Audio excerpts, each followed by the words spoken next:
guys, it's your face here, and this is this week's cruise news. The first bit of news I got this week is that Voyage of the Seas is returning to North America and Europe for after 10 years. It's been in the Asia and Pacific market for nearly 10 years, so it's returning back to the Caribbean and Northern Europe for the first time.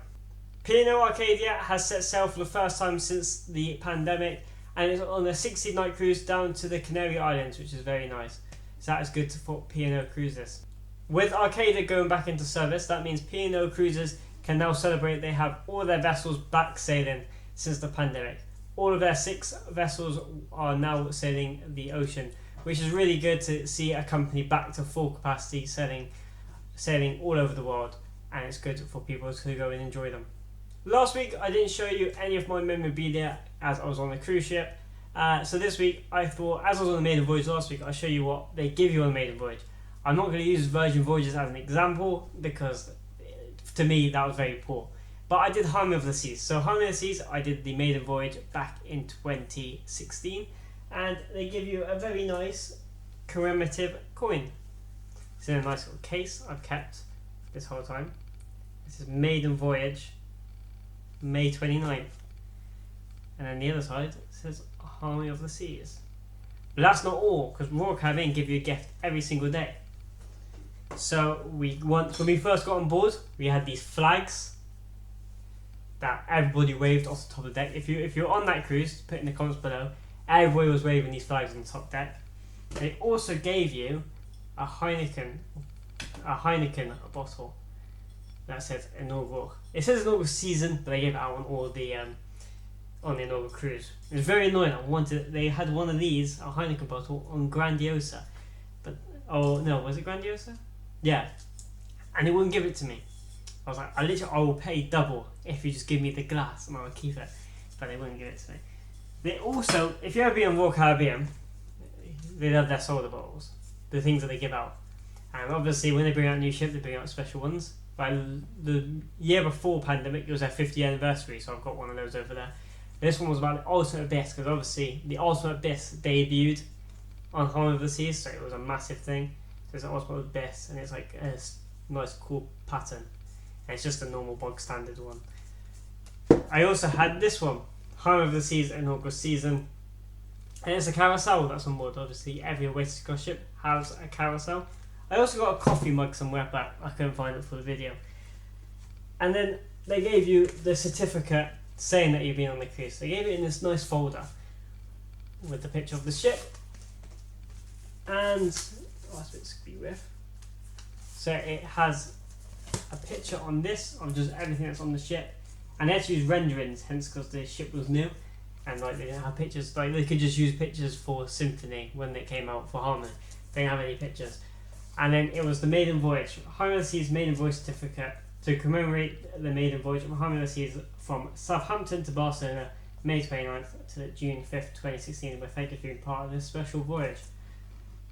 Yeah, I love keeping stuff like this. That's why I love doing maiden voyages. And it's just cool to keep it, and it's like a just to remember it. And I've done MSC Virtuosa, Virgin Voyages, Valiant Lady, and Harmony. I've done half of Bellissima, but that doesn't count.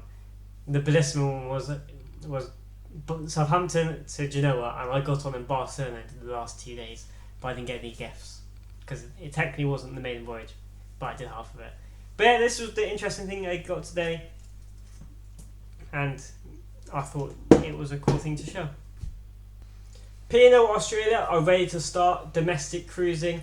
So the Australian government have lifted cruising and they're ready to start sailing. And big news for MSC this week, that they have announced a partnership with Formula 1, which obviously is the pinnacle of motorsport. As an F1 fan, it's really exciting. I didn't realise about the announcement. I was at work, and then I switched on the highlights, and all I saw was MSC billboards everywhere. And then I saw the announcement afterwards. So that's really cool for MSC and Formula 1 to be the global partner, and they announced it with this video.